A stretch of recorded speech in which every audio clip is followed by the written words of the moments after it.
Why is it so important that we hold people accountable? Well, it seems obvious, but there's actually a very practical reason, because when we hold people accountable, we enable ourselves to embrace the fifth and final behavior at the heart of building a great team, and that is the attention to results.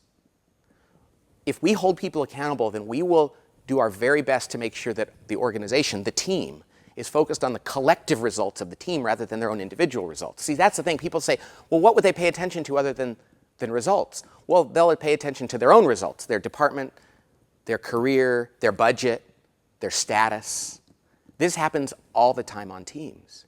People say, I'm results focused for myself, not for the collective good of the team. The only way to make sure that it's the collective team results that matter most is if people know they're going to be held accountable for doing anything that runs counter to the good of the whole team. That's how accountability enables results. And just in case we don't think that there are people on our teams that would ever put their own individual needs ahead of the team's needs, I want you to think about an example from the world of sports. Okay, there was a basketball player that played with Michael Jordan. You probably remember him. His name was Scottie Pippen. He was a great basketball player, probably not only the second best player on the Bulls back when Jordan played, but the second best player in the NBA. So Jordan retired for this first time. He retired a few times. And Pippen became the best player on the Chicago Bulls. Well, even without Jordan, the Bulls were favored to win their division, go deep into the playoffs, maybe even make it to the championship series, and who knows? Even without Michael Jordan, maybe they could win the whole thing. So they make the playoffs, no big surprise. They're playing the New York Knicks, their hated rival in the playoffs, right?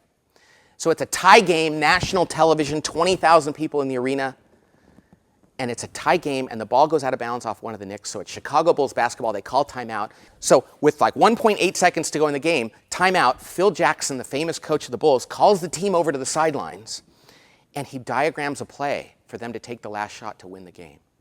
So he has the play diagrammed, and instead of the ball going to Pippen, who's their best player, he's going to have it go to Tony Kukoc, who's a really good outside shooter who will probably be open because they'll be covering Pippen. And so he diagrams the play, and Pippen looks at it and says, no, I should get the ball. I'm the best player on the team. And Jackson says, no, see, here's how we're going to do it. He's going to be open, and we're going to get it to him so he'll have a good shot.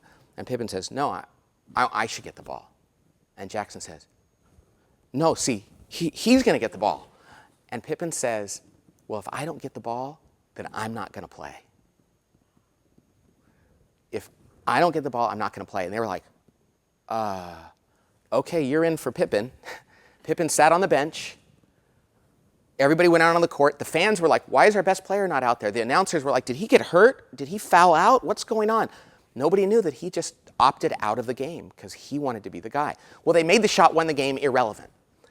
The moral of this story is this. I wish every organization out there, I wish everyone here, the organizations you work in, I wish you all had people with the courage and audacity of Scottie Pippen who could stand up in front of everyone else and say, you guys don't understand. It's not about the team. It's about me. Because see, then you'd know who to fire. I mean, wouldn't it be great if people just told us that?